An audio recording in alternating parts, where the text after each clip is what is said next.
Okay, You're now live. we're now live and I have my water so we can continue. I'm going to call this meeting to order. This is Senate Finance and today is January 27th. And I've got to get my agenda up here.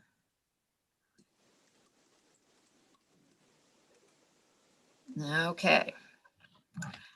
And the first item on the agenda is S12. We're going to start walking through a couple of the bills that have been sent to us. This one's been sent to us before, but Abby's going to walk us through it. And then Graham has a memo that he sent out, I believe, to us last year. And then we'll see if there are other witnesses when we take it up again. This is like an initial walkthrough. Then we are going to leave and go to the captive insurance. This is their annual captive insurance day at the legislature. So we're going to, there's a link on your agenda. And then we will be back, and Faith has sent everybody a second Zoom link to come back here at 3:30. And then the tax commissioner, Craig Bolio, will be going over the tax provisions in the governor's budget address. So that's this afternoon. So Abby, the floor is yours. Great, thank you, Madam Chair. So for the record, Abby Shepherd, Office of Legislative Counsel. I'm going to share my screen with you so we can do a walkthrough of S12. So bear with me while I pull that up.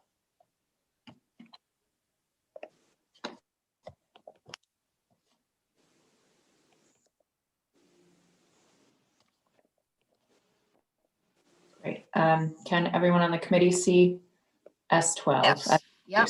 Excellent. Okay, so this bill is fairly short. It creates a new income tax exemption for U.S. military retirement pay. It's phased in over 2 years. So in the first year in which it would be in effect, which is retroactive to this taxable year 2021, half of federally taxable U.S. military retirement pay is exempt. And then the following tax year, so next tax year 2022, all taxable military retirement pay would be exempt from personal income tax. So the actual language goes into the definition of taxable income for personal income tax, and it adds a new exemption. This is for the first year. You'll see on the screen on page 2, lines 10 and 11. That's the 1/2 of the amount of U.S. military retirement pay subject to federal income tax. What's important to note here is it is limited to U.S. military retirement pay, so it wouldn't be available to any individuals who had served in another country's military and are receiving another military retirement pay. In section 2, it does the phase-in. So the phase-in is in two points in this bill. The phase-in is starting in tax year 2022. All U.S. military retirement pay starting in 2022 would be exempt if it is subject to federal income tax. In section 3, there is a new statutory purpose added into statute. It explains that the purpose of the exemption for U.S. military retirement pay that is subject to federal income tax is to recognize the U.S. military service of Vermonters who derive part of their income in the form of military retirement pay. And the final section for the effective dates does the phase-in, so that half of military retirement pay that's exempt starts retroactive to the beginning of this year, so January 1st, 2021, and applies going forward. And section 2 takes effect 1 year later and applies to tax year 2022. And that is the extent of the bill. I can take any questions or scroll up. I actually can't see you, so I don't know if you'd like me to stop sharing my screen, Madam Chair. Yeah, I think it's pretty simple. I don't think we need to keep looking at it unless someone would like to. Okay, so Senator Pearson has a question. Yeah, Abby, just want to be clear. I think I know the answer, but when we exempted Social Security income, similarly, there was a means part. So if you were a millionaire and got some income from Social Security, it didn't apply to you. There's nothing similar in this, right? You could earn a lot of money, but have your military pension be exempt from income tax, correct? That's correct. The Social Security exemption does have an adjusted gross income threshold to be eligible. This does not have a threshold. So if you are receiving this type of income, you may exclude it from Vermont personal income tax. Thanks. Yes.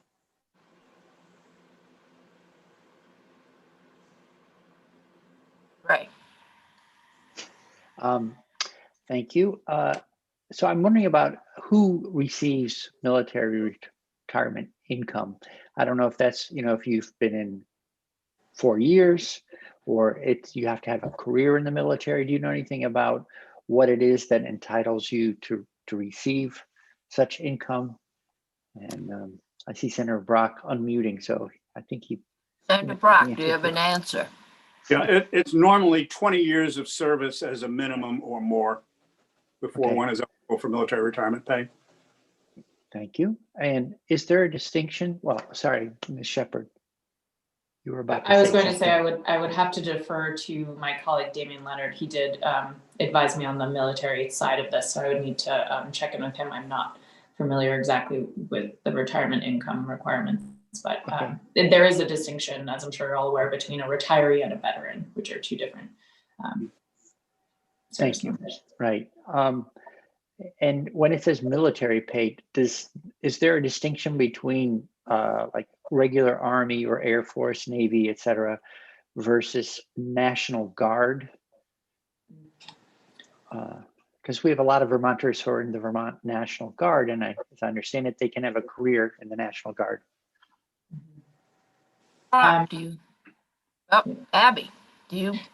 Again, I'm sorry, I would be deferring to my colleague, so I can check, but I would leave the floor for Senator Brock if he has more information than I do. Yeah. National Guard people are considered military retirees once they retire from the Guard. Similar kind of service requirement, a little bit more detail, but they are military retirees, yes. Okay, thank you very much. All righty. Thank you. I'm wondering, since this has come before the committee before, is there a fiscal note with it yet? That's Graham is coming on afterwards. Oh, okay. And do you know how many people this would impact? Maybe Graham will have that in his presentation. Okay. And also, thanks, Graham. Do you know, do other states do this, or what is the condition nationally? We're one of 9 that does not do it. Is that correct? At this point, 2 more added it within the past year or 2. So there are only 7 states right now that fully tax their retirement benefits. So there are other states that do some kind of partial thing then, Senator Brown? Yeah, okay. On this one, we are in the minority. Senator McDonald. We asked last year, I believe, and I don't recall getting an answer, which is how do the number of military retirees in Vermont compare to the number of people from Vermont who retired and came back to Vermont as retirees? The question basically is how many people do we, under current law, attract from other states to retire here under the current system?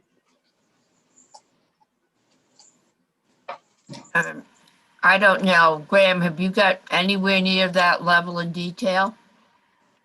I have some information about how many military retirees in Vermont as a percentage of our population relative to other states, but I don't have any information about the percentage of military retirees relative to those who are not military retirees moving back to the state. I don't have any information about Maybe we all I will, know is who retired and who's receiving pension income, not, necessarily, where they were before.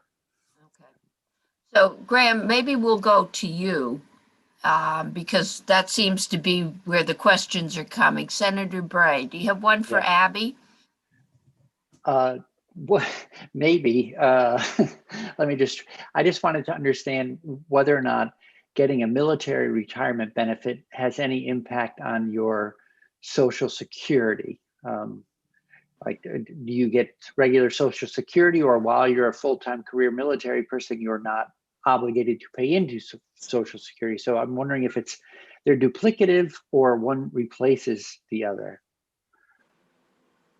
That's a great question, and I think there might be some interplay there. I would need to go check, and I will get back to you. I'm sorry, I don't know the answer today.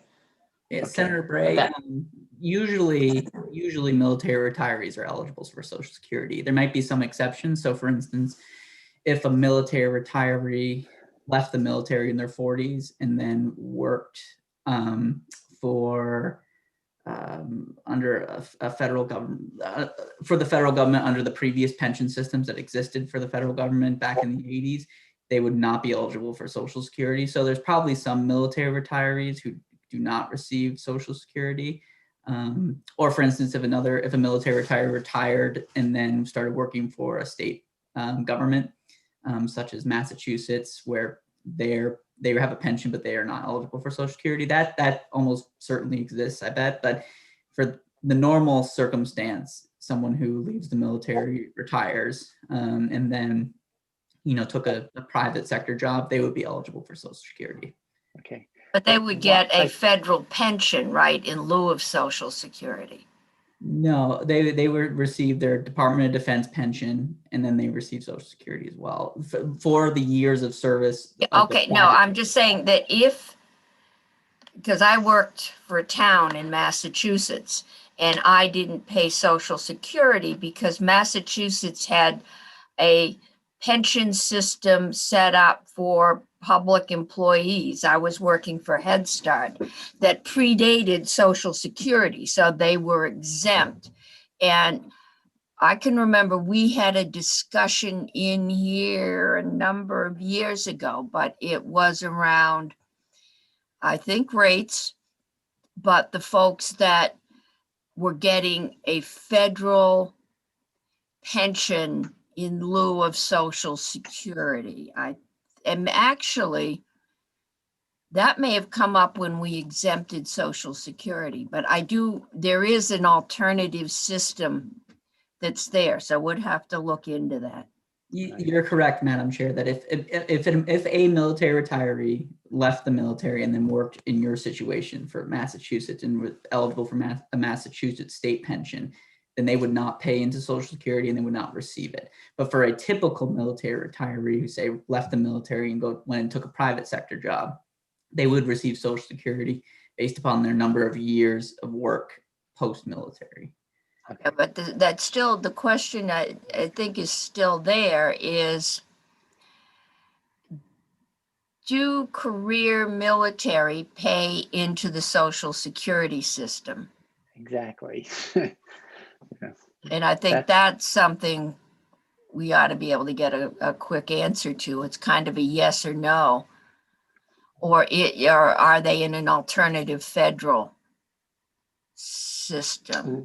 Right, because if you got both Social Security based on your being an employee of the military, and then whatever private sector employment you had later, and then you also got your military pension, then that would be great for the individual. But I'm just trying to think about how this plays against the average Vermonter's retirement income stream. Thank you. Okay, I think that's an unanswered question we need to check out. All right, Graham. Yes, hold on, I'm just writing down that. Abby would be more than happy to relinquish center stage to you. So if I just understand that last question here, it's the question of whether when they're earning money in the military, are they paying Social Security taxes on that, and therefore Yes. the check is related to that. If they left the military and they were working in a private sector job, then They're paying it. Yeah, Then they're but paying is there Right. Social Security in here along with a pension like state employees or teachers that we're all very familiar with now? Right. Because I assume they are also paying Social Security. yeah, So I'm they've not got 100% sure two about- income streams, just like people that pay into a whatever private employer fund. You have Social Security, and then you have your either defined contribution or defined benefit I retirement. can't answer that question. I don't. Does Yeah. Abby, do you know that question? The answer to that question? So the benefit of me working remotely is that I was able to check on the Social Security Google it. Administration's website. And it does state that if you served in the military after 1956, then Social Security taxes were paid on those earnings. So that at least that question is answered. You do have that withdrawn from your military earnings. So Okay. most And- retirees, probably most retirees at this point Right. have been paying Social Security. So, Madam Chair, if I may, what I was trying to get at was we look at how well people get along after they retire from full work. And if you, as a retiree from the military, have both your military pension and Social Security coming in, I think that's great, but it also begs you're probably better off than the average Vermonter. And then I have the question of, well, would we yield this tax on that income as sort of a nod to the fact that you've provided military service to your country? And maybe that's the answer. Or maybe someone would come up with some other financial analysis that says, well, waiving X number of dollars will bring in so many more people to retire here that it's a net gain. But I'd just like to understand why we would do such a thing, I think. And I think we're going to have the advocates in to talk to us about that. My question is, if we do this for military, because they have put their life on the line for us, then how do we say no next year when the fire and police unions come in? And I can guarantee you they will be in next year. Get the teachers. And well, the teachers will, yes, especially Big after this year, employee, they will be. Plow truck And drivers. that's an answer we have to have. They can all retire after 20 years, which makes them still eligible to work in most, many instances. So those are numbers we'll look at. Graham, why don't you tell us the numbers you've got? Sure. So I'm going to share an issue brief that I produced several weeks ago, or a couple weeks ago, regarding some of the issues and the costs of a military retirement exemption. And so this is not necessarily specific to S12, but the cost is just slightly different. And I should note that I'm working with Senator Brock on some other areas of analysis on this. And so once I look, Joyce Manchester and I look at those a little bit deeper, we might have some sort of more information about the extent to which some of these military retirees could offset some of the cost associated with this exemption. But the headline cost for this, for S12, because it's a 2-year phase-in, is so a full exemption for 100%. So this is the second year of S12 is $2.9 million in lost revenue. So because S12 phases in 50%, first it's 1.45 in the first year, and then 2.9 in the second year. So it's about a full exemption is about $730 per year for a military retiree. And so I'll just sort of walk through what we've written here. So this goes to Senator Bray's question. Is, some background here is that there's a difference between military retirees and veterans, but they're often used interchangeably, but they're distinct groups of people. A veteran is any person who served any length of time in military service, any military service branch. Doesn't matter whether they've served in combat or medically discharged. So It's generally someone who's completed basic training within the military. But a military retiree who we're talking about here is someone who's had at least 20 years of uniformed service and has since left the military. So what I say is military retirees are always veterans, but veterans are not always military retirees. So we know in Vermont that we had about 43,000 veterans, but just over 3,900 military retirees. So the population we're talking about here is a population of about 3,900 military retirees, plus any military retirees that moved to Vermont or stayed in Vermont due to the exemption. So as of the latest data, we had 3,904 military retirees, of which were about 3,600 were being paid by the Department of Defense their pension. And those total pension benefits are about $82 million in 2019 for an average pension of about $22,776. That's slightly lower than the national average of $28,000 an average pension. And this table 1 sort of lays out what the average pension is compared to the US. But within that population, there are essentially 2 groups. There's the officer retirees and the enlisted soldier retirees. The officers obviously have higher pay, higher rank, and therefore higher pensions.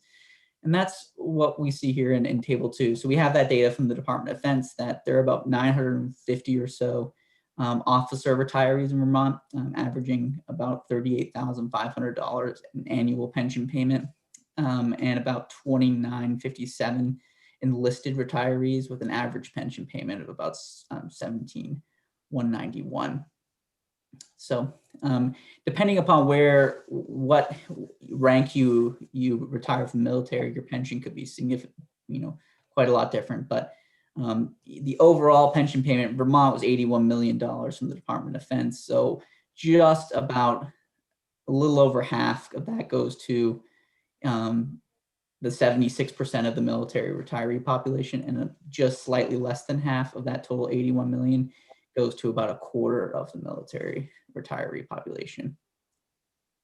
Of note that the number of military retirees in Vermont is remarkably steady over time. So here's 15 years of data for military retirees, and you can see in 2004 we had 3,402 military retirees, and we have 3,904 now. That's about an average of 36 military retirees added per year. And that sort of dips, depending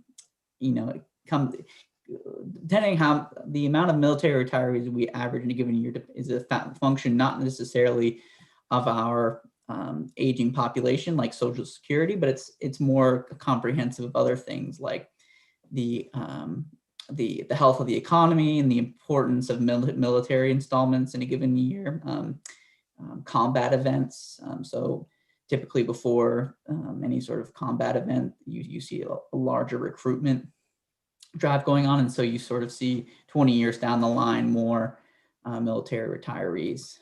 So it's growing a lot slower than our Social Security rolls.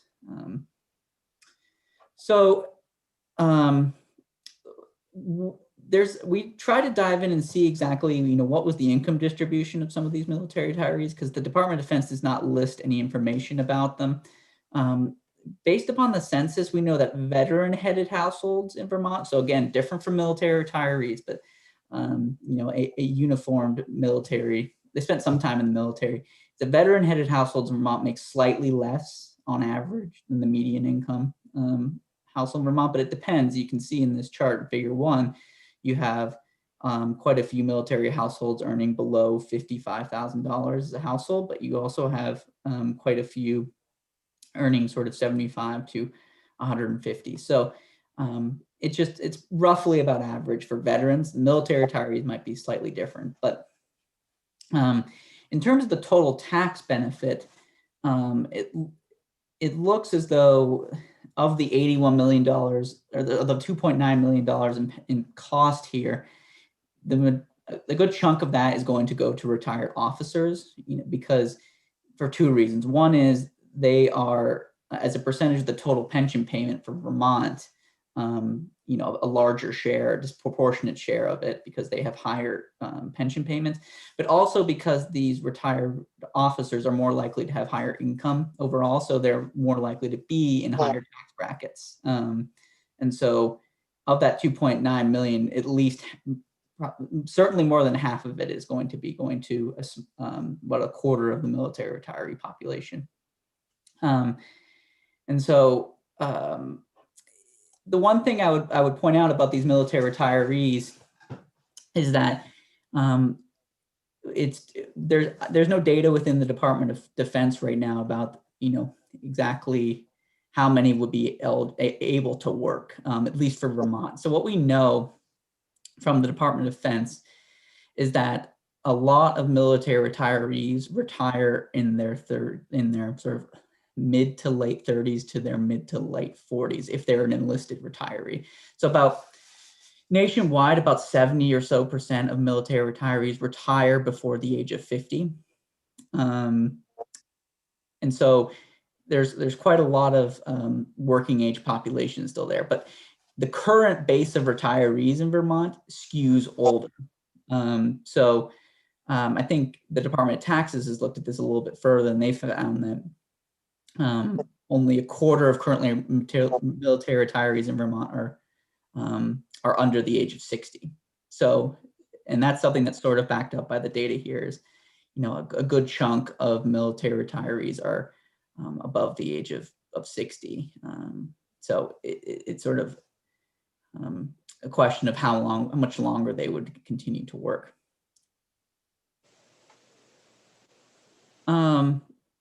So that's some data that we looked into. And then the second part that we looked at was, is there any evidence right now to suggest that a tax on military pensions is a reason why Vermont's, you know, might be causing depressed amounts of military retirees in Vermont?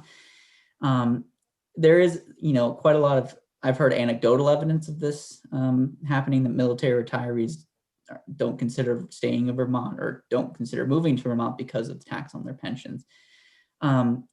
This figure 2 lays out the data that I have for every state in the country. So what this is a showing every state the share of their population that is made up of military retirees. And so the share of Vermont's population that is military retirees is about 0.6% of their population. It's 0.7% in New Hampshire. It's 0.2% in New York, 0.3% in Massachusetts, 0.4% in Pennsylvania. And so thinking about whether the taxation is sort of a direct correlation to whether you have a lot of military retirees as a share of your population, it's not necessarily clear from this data, because New York, for instance, New York has a full exemption on military retirement pay, but they have about a third the size of military retirees as a share of their population. New Hampshire has no income tax, so they in effect have no tax on military pensions, but they only have modestly higher share.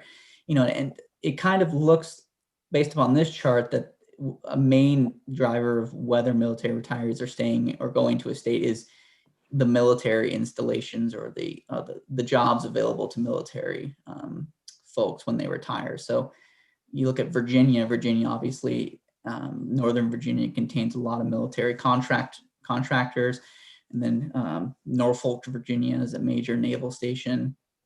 Hawaii also has quite a few military retirees, and that's because of Pearl Harbor and other large military installations there. And in the South, another area where you see a lot of military retirees as a share of the population. So it's not evidently clear, but it is possible that, because I have heard anecdotally about this, that just is not showing up in this data.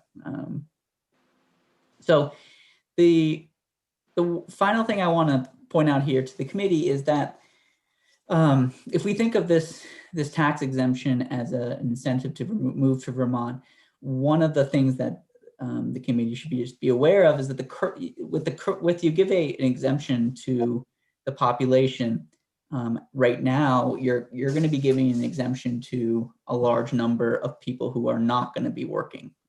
These are people who are definition retired from the military, and a lot of those are over the age of 60. And so a good chunk of that 2.9 million is going to be a tax exemption for people who are in Vermont and they're already working, or sorry, they're already retired and they're not going to go back to work.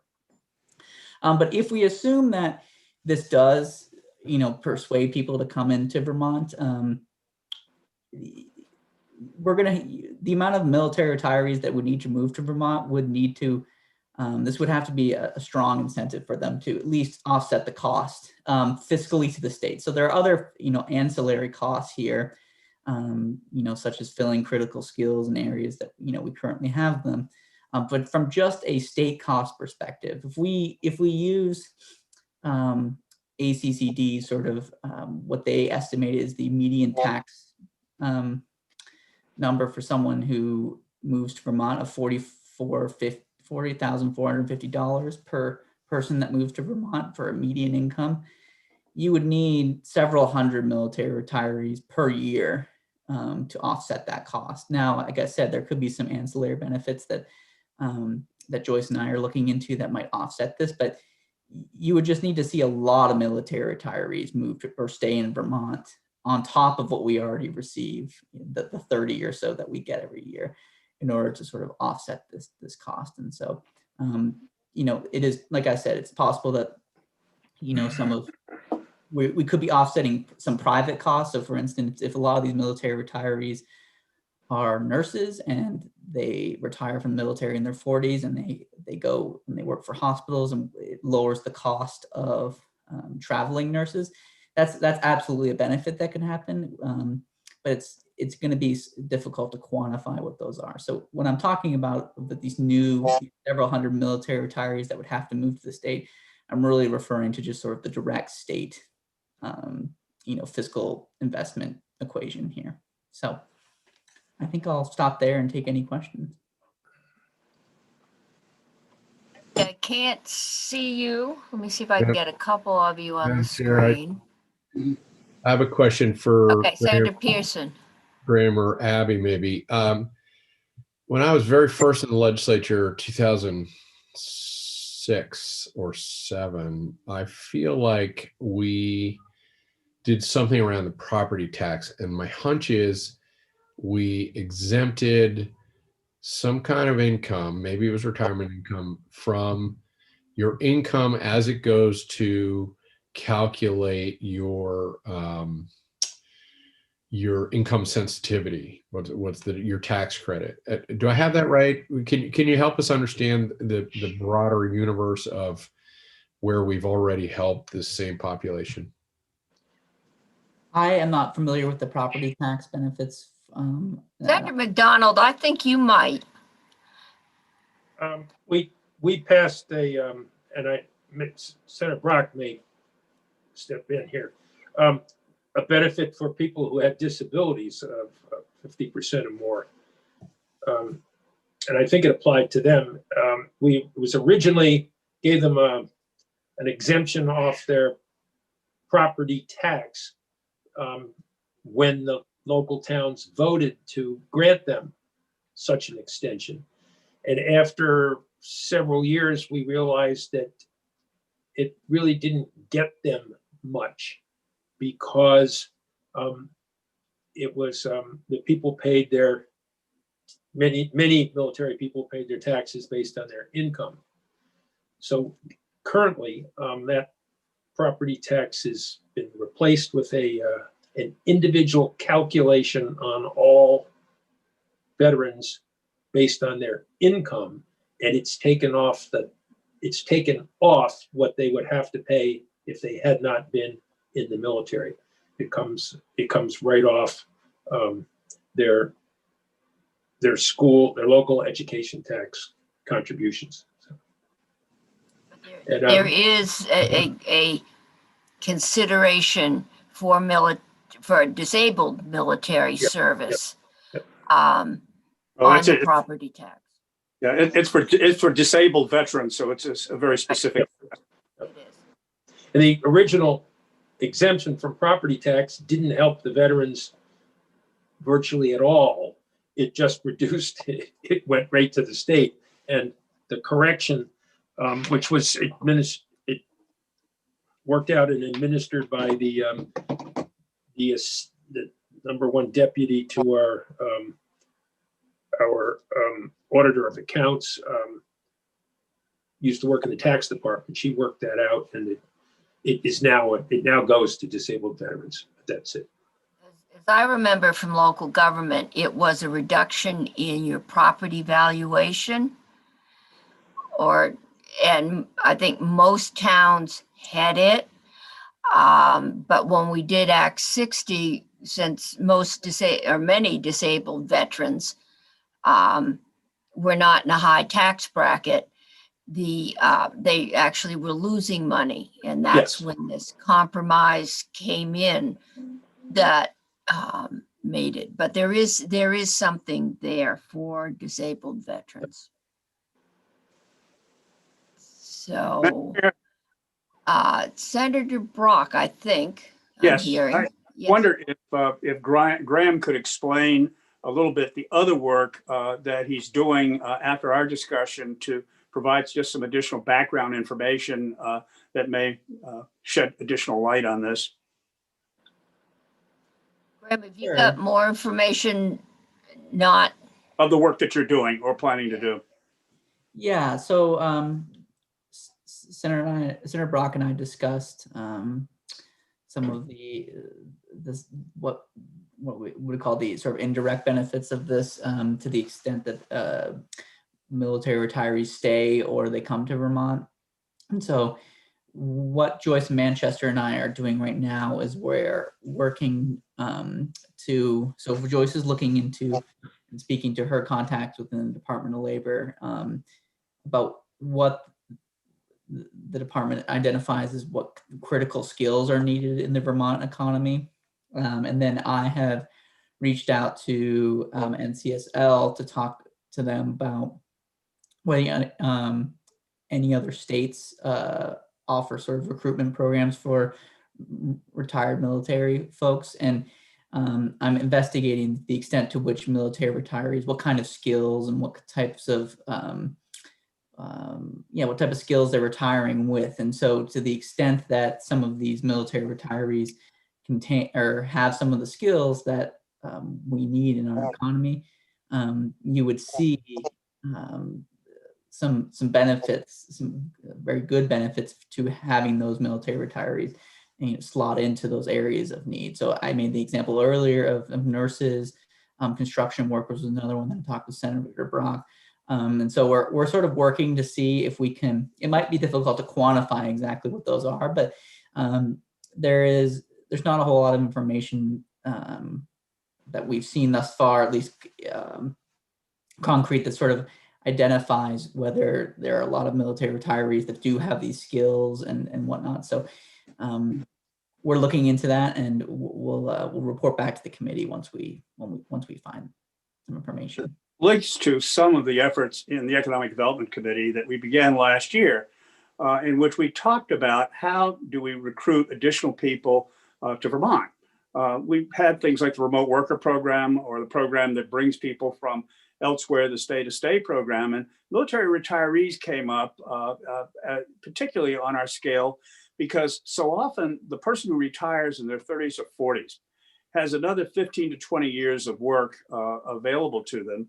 And in some cases, it was clear there are critical skills in nursing and some of the medical professions that do have people leaving at that age. Now, what we found is that our recruitment, though, that anything that we do here has to be linked to specific targeted recruitment. And if we do that, we can certainly measure whether it is or is not working. But we were looking for military retirees, and the National Guard was assisting. And they were looking, for example, principally at Fort Drum in New York, which is relatively close. Well, the problem is Fort Drum doesn't have a hospital. They don't have any nurses. So we were fishing in the wrong pond. And we've talked to them in last year, and whether they've actually made any progress in doing it is this needs to be a targeted recruitment area for the critical skills that we need. And you can certainly measure who is getting out of the military who has these skills and where are they leaving from. And that's where we focus. Okay. And I've heard one of the other money chairs suggest that we might want to look at some kind of a tax credit for those that work. And one of the questions might be, what is the average age of retirement or the retirement ages from the Vermont Guard? And, you know, we can get as much information as we can. I've heard of hospitals going to Fort Hood in Texas. Is that? Yeah. Yeah, recruiting nurses. Absolutely. Yeah, that is a major stop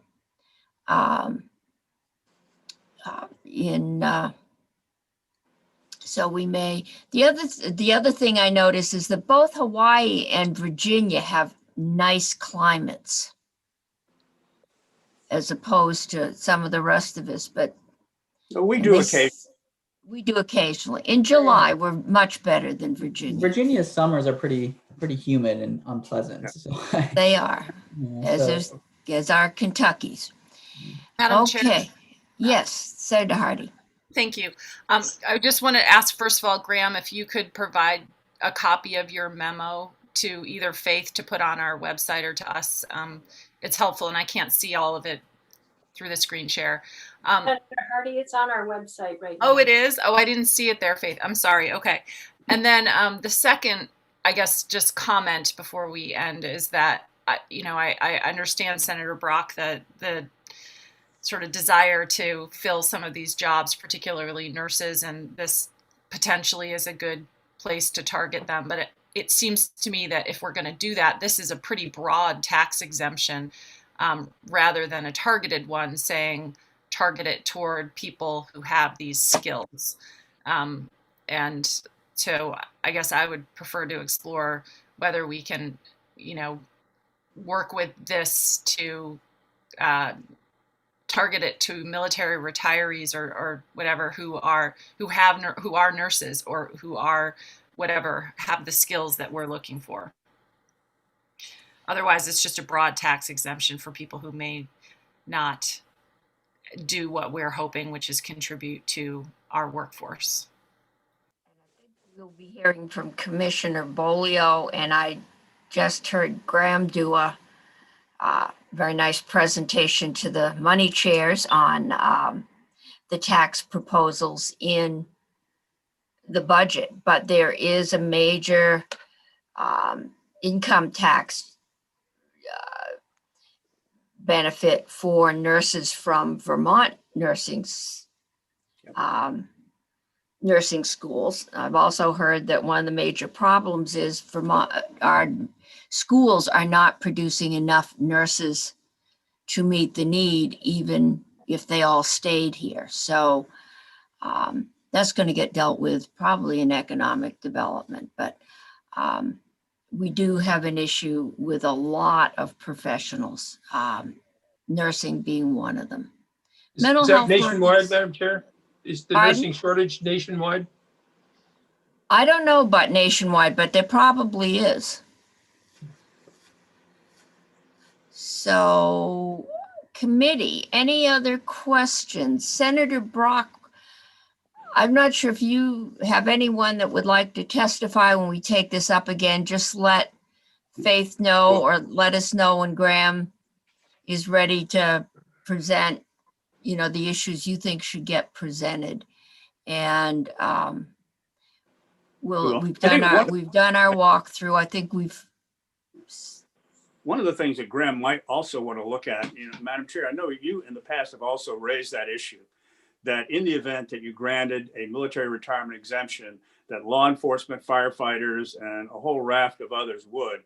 And I don't think that that's the case in other states, where we have the majority of states that do in fact have a military retirement exemption. And I guess the question would be, do any of those states provide an exemption to police, firefighters, dog catchers and, all these other positions. And I don't think we'll find.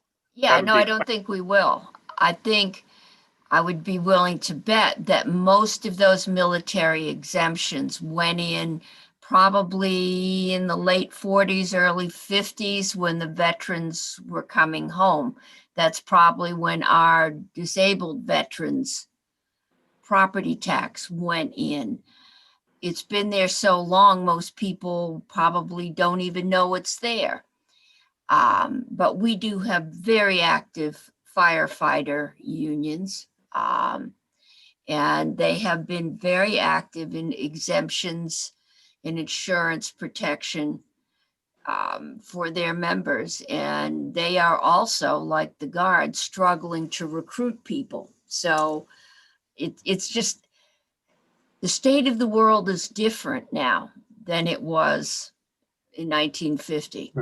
But the full-time firefighters having trouble recruiting, or is it the local towns volunteer? Probably the local towns. Yeah, so that's. Yeah. But I'm not even sure the full-time fire and police are. Yeah. I know police have been struggling. So there's issues with recruiting. Senator Pearson. If we are going to look at this again, could we ask Graham to give it the sort of an analysis that gives it the same treatment as the Social Security exemption that we gave?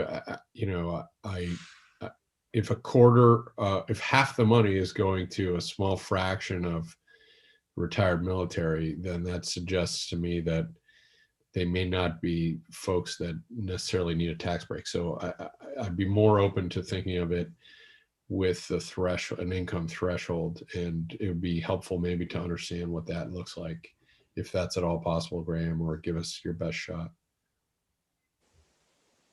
I'll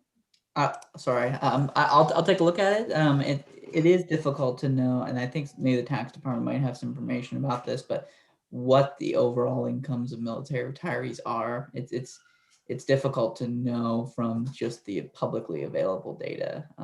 So we know that, for instance, officers have an average pension of about $38,000, but we don't know, whether they have how large the Social Security checks are, whether they're still working, things like that. And I think the tax department does have some data on this that might help illuminate some of that. But I can look into,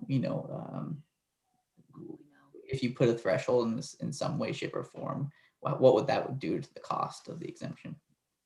Okay, Senator. Madam Chair, there are two things that perhaps JFO can help with. One is that there are only 7 states that fully tax military retirement benefits. There are some states that do have some taxation and some exemptions. And maybe if we're able to look at a list of how other states have limited what they do, that we may find some states have dealt with this excess or large income issue in a way that might be appealing. The second thing, as we look at nurses, those people who are higher income military retirees, bear in mind that nurses are officers and they would be in that higher income category. Okay. Yeah, Graham, maybe NCSL has some compiled information that could help. And committee, any other questions? If not, you're going to get a whole 11-minute break before we have to tune in to the captive insurance. And then we are back here at 3:30 to go over the tax provisions in the budget with the tax commissioner. So consider me merciful. I gave you 10 minutes. We got 2 this morning in health and welfare. So I will see you on the next channel at 2:30. Ending live stream.